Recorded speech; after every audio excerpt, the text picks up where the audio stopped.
ప్రభు తన సన్నిధిలో ఉంచినందుకే దేవునికి స్తోత్రాలు చెల్లిస్తూ ఈ సమయంలో కొన్ని విషయాలు పరిశుద్ధ గ్రంథంలో నుంచి మనం ధ్యానం చేద్దాం. యేసుక్రీస్తు వారు పరలోకంలో నుంచి భూలోకానికి ఎందుకు వచ్చాడో కొంతమంది భక్తుల జీవితాల్లో వారు చెప్పిన మాట ప్రకారము మనం ఆ మాటలు గమనిద్దాం.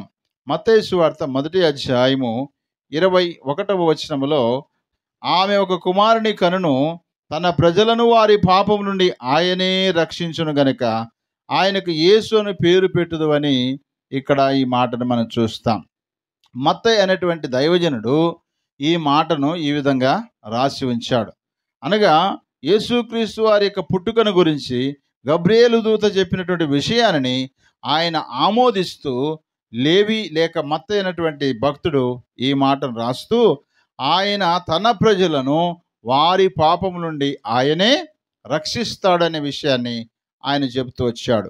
రెండోదిగా లూకాసు వార్త 19వ అధ్యాయం 10వ వచనంలో, నశించిన దాన్ని వెదకి రక్షించుట కొరకు మనుష్య కుమారుడు లోకంలోనికి వచ్చెను. అంటే నశించేదాన్ని వెదకి రక్షించటానికి యేసు ప్రభు వారు వచ్చారు ఈ లోకంలోని లూకా అనేటువంటి వైద్యుడు లేక దైవజనుడు ఈ మాటను తెలియపరుస్తూ ఉన్నాడు. మూడవదిగా మార్కు సువార్త 10వ అధ్యాయము 44వ వచనంలో యేసు ప్రభు వారు చెప్పిన మాటను బట్టి ఆయన కూడా రాస్తూ ఈ మాట చెప్పాడు. మీలో ఎవడైనను ప్రముఖుడై ఉండగోరిన ఎడల వాడు అందరికి దాసుడై ఉండవలను. 45వ వచనం, మనుష్య కుమారుడు పరిచారం చేయించుకొనుటకు రాలేదు గాని పరిచారం చేయుటకును అనేకులకు ప్రతిగా విమోచన క్రయధనముగా తన ప్రాణం ఇచ్చుటకు వచ్చెను అని ఇక్కడ మార్కు అనే భక్తుని ద్వారా ఈ మాటను మనం చూస్తూ ఉన్నాం. నాలుగవదిగా మనం గమనించినట్లయితే యోహాను సువార్త 3వ అధ్యాయము 17వ వచనం, లోకము తన కుమారుని ద్వారా రక్షణ పొందుటకే గాని లోకమునకు తీర్పు తీర్చుటకు దేవుడు ఆయనను లోకములోనికి పంపలేదు అన్నాడు. ఐదవదిగా మనం గమనిస్తే 1 తిమోతి పత్రిక 1వ అధ్యాయము 15వ వచనం చదువుకుందాం. పాపులను రక్షించుటకు క్రీస్తు యేసు లోకమునకు వచ్చనను వాక్యము నమ్మదగినదియు పూర్ణాంగీకారమునకు యోగ్యమైనదై ఉన్నది, అట్టి వారిలో నేను ప్రధానుడను అన్నాడు. హల్లెలూయా.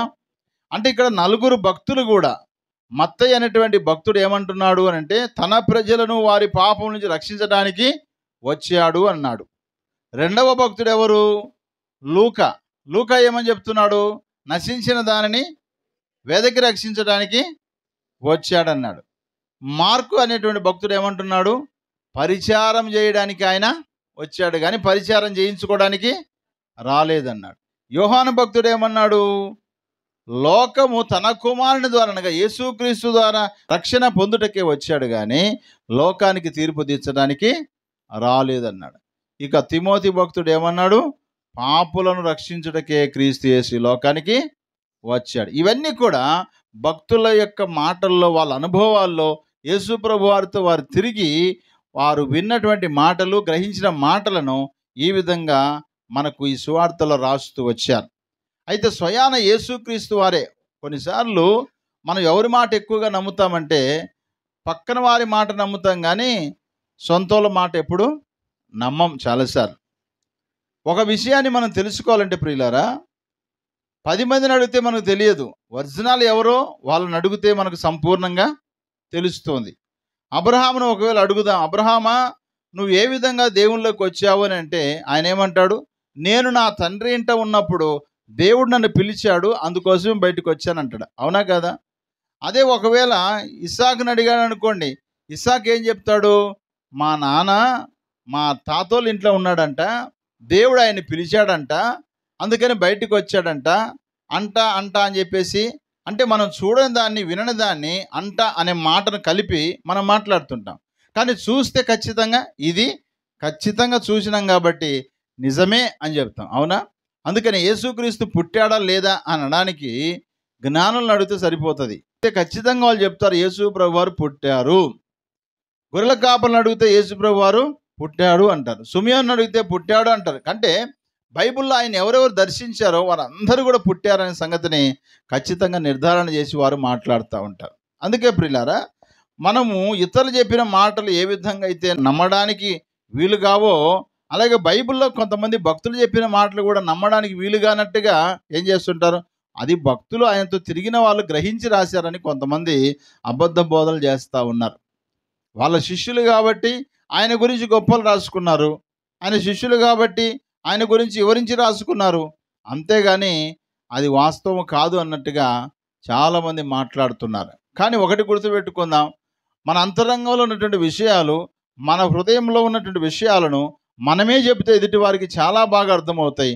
మూడో వ్యక్తి ద్వారా చెబితే కొన్నిసార్లు అర్థం కావచ్చు, అర్థం కాకపోవచ్చు. అయితే యేసు ప్రభు వారి యొక్క పుట్టుక గురించి భక్తులు చెప్పినట్టుగా, యేసుక్రీస్తు ఎందుకోసం ఈ లోకానికి వచ్చాడో మరి భక్తులు తెలియపరిచిన రీతిగా వారి మాటల్లో మనం విన్నాం. అయితే యేసు ప్రభు వారే తన స్వయాన తన నోటి ద్వారా ఆయన ఎందుకు ఈ లోకానికి వచ్చాడో 4 విషయాలు మనము ధ్యానం చేయబోతున్నాం.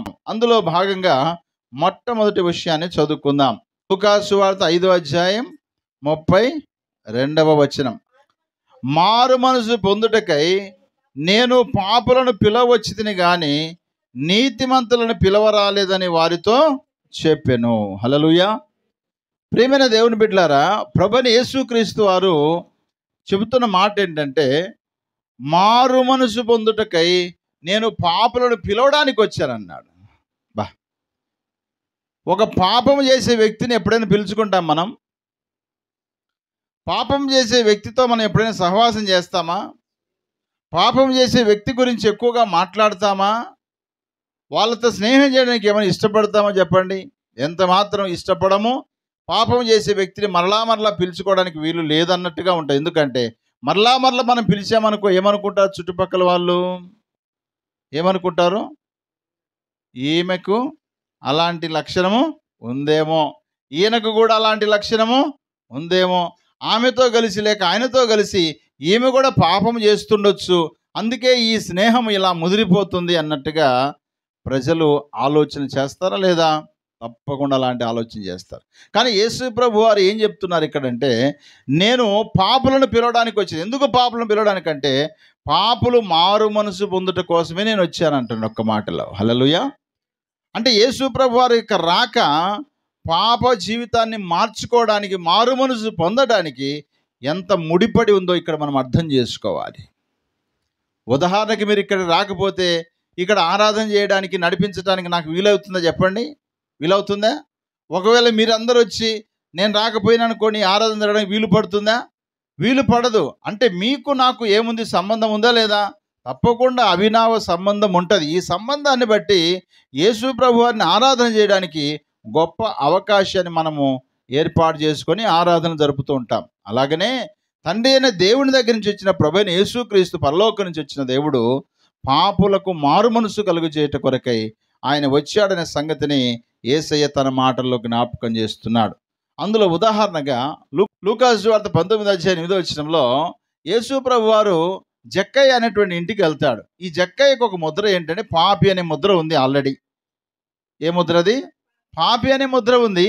పాపి అనే ముద్ర కలిగి ఉన్నటువంటి ఈ యొక్క జక్కయ్య ఇంటికి పాపము లేనటువంటి ప్రభువైన యేసయ్య ఉండడానికి, రావడానికి ఆయన ఇష్టపడ్డాడు. హల్లెలూయా.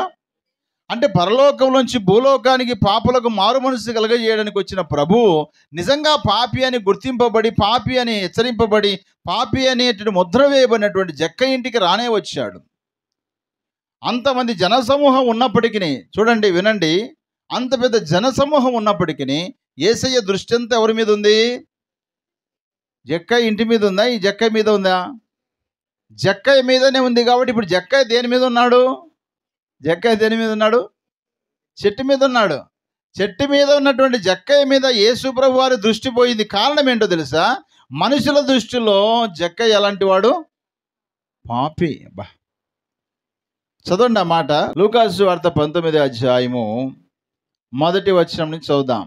ఆయన సంచరించుచు యెరికో పట్టణంలో ప్రవేశించి దాని గుండా పోవచ్చుండెను. ఇదిగో సుంకపు గుత్తదారుడు ధనవంతుడైన జక్కయ్య అని పేరు గల ఒకడు యేసు ఎవరో అని చూడగోరిన గాని పొట్టివాడైనందున జనులు గుంపు కూడి ఉండటం వలన చూడలేకపోయాను.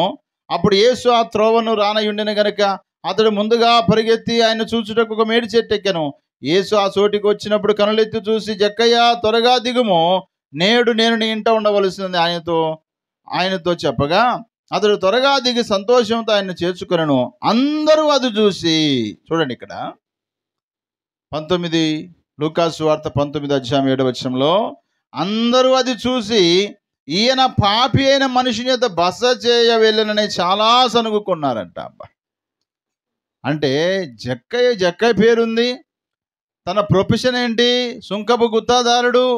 కానీ ప్రజల్లో తనకున్న పేరేమిటి, పాపి అనే పేరుంది. ప్రజల దృష్టిలో ఏమో పాపి అనే గుర్తింపు ఉంది. సమాజంలో ఉద్యోగ రీతిలో చూస్తేనేమో ఆయన ఒక ట్యాక్సీ ఆఫీసర్గా పేరుంది. కానీ యేసు ప్రభు వారి దగ్గరికి వచ్చేసరికి నిజంగా జక్కయ్య జీవితం ఎలాంటిదంటే ఏ పరిశుద్ధత లేనటువంటి జీవితమే. ఏ పరిశుద్ధత లేనటువంటి జీవితం.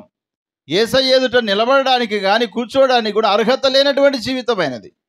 అందుకోసమే మారు మనసు కావలసినటువంటి జక్కయ్య ఇంటికి యేసుప్రభు వారు వచ్చారు. వచ్చి ఆయనతో పాటు కూర్చున్నప్పుడు ఆయన వెంటనే లేచి నిలబడ్డాడు. లేచి నిలబడి ఏమంటున్నాడు జక్కయ్య, 19 అధ్యాయం 8వ వచనం, జక్కయ్య నిలబడి, ఇదిగో ప్రభువా, నా ఆస్తిలో సగం బీదలకు ఇచ్చుచున్నాను. నేను ఎవని ఎద్దనైనను అన్యాయంగా దేనినైనా తీసుకొని ఎడల అతనికి 4 మరలా చెల్లింతునని ప్రభుతో చెప్పెను. హల్లెలూయా. అంటే ఇక్కడ మనం గమనిస్తే ప్రియులారా, జక్కయ్య జీవితంలో మారు మనసు వచ్చింది. కారణం ఏంటో తెలుసా? యేసుక్రీస్తు వారు ఈ లోకంలో ఆయన వచ్చిన ఉద్దేశాన్ని అక్కడ నెరవేర్చబడుతుంది. ఎందుకు ఆయన వచ్చాడంటే పాపులకు మారు మనసు కలుగజేయట కొరకై ఆయన వచ్చాడు. కాబట్టి మారు మనసు లేనటువంటి జక్కయ్య జీవితంలో మారు మనసు వచ్చింది. కారణం ఏంటంటే ప్రభుని యేసుక్రీస్తు తన ఇంటిలోనికి వచ్చాడు. అలాగే మనము గమనిస్తే యోహాను సువార్త 4వ అధ్యాయం 28వ వచనం చదువుకుందాం. ఆ స్త్రీ తన కుండను విడిచిపెట్టి ఊరిలోనికి వెళ్ళి, మీరు వచ్చి నేను చేసినవన్నీ నాతో చెప్పిన మనిషిని చూడుడి, ఈయన క్రీస్తు కాడా అని ఆ ఊరి వారితో చెప్పగా, వారు ఊరిలో నుండి బయలుదేరి ఆయన యొద్దకు వచ్చుచుండిరి. చూడండి ప్రియులారా, ఇక్కడ ఒక స్త్రీ కనపడుతుంది.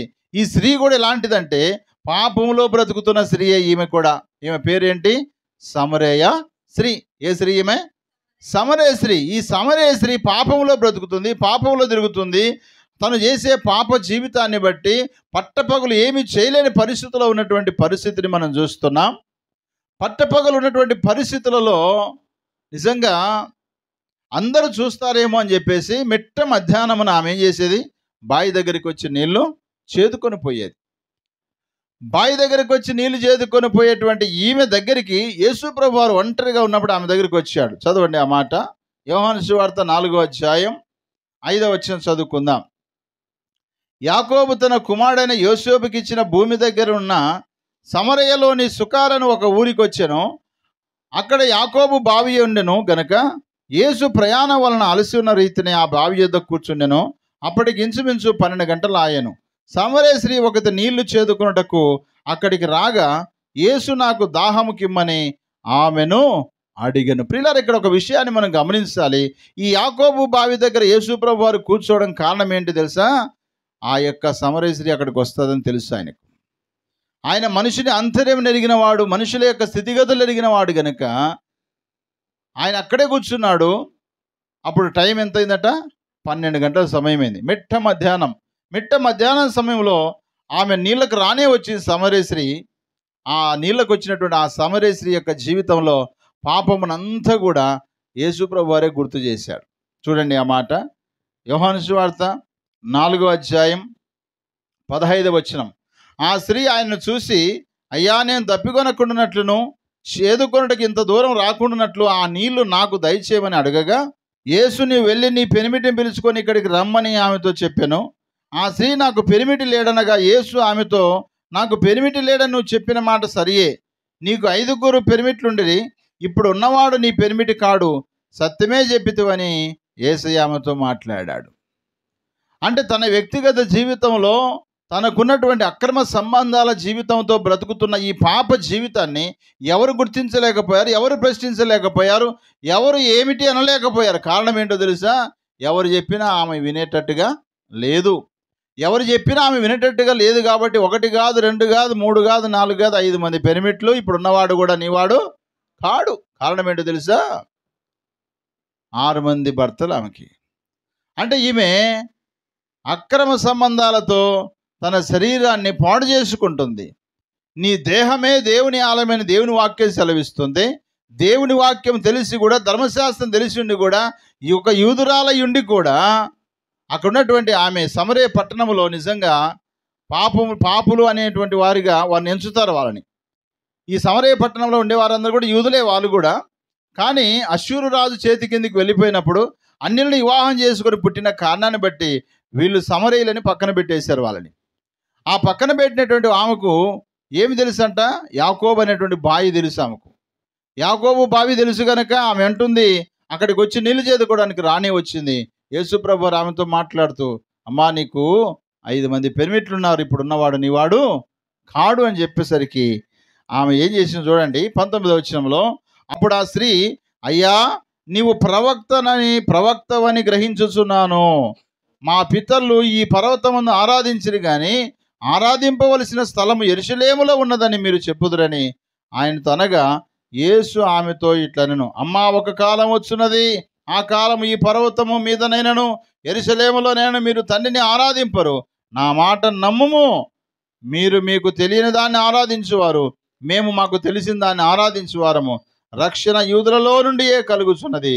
అయితే యథార్థంగా ఆరాధించువారు ఆత్మతోనూ సత్యముతోనూ తండ్రిని ఆరాధించు కాలం వచ్చున్నది, అది ఇప్పుడునూ వచ్చి ఉన్నది. తన్ను ఆరాధించువారు అట్టివారే కావాలని తండ్రి కోరుచున్నాడని యేసు ప్రభువారు ఆ స్త్రీతో ఎప్పుడైతే ఈ మాట మాట్లాడాడో వెంటనే ఆమె చేసిన పని ఏంటో తెలుసా?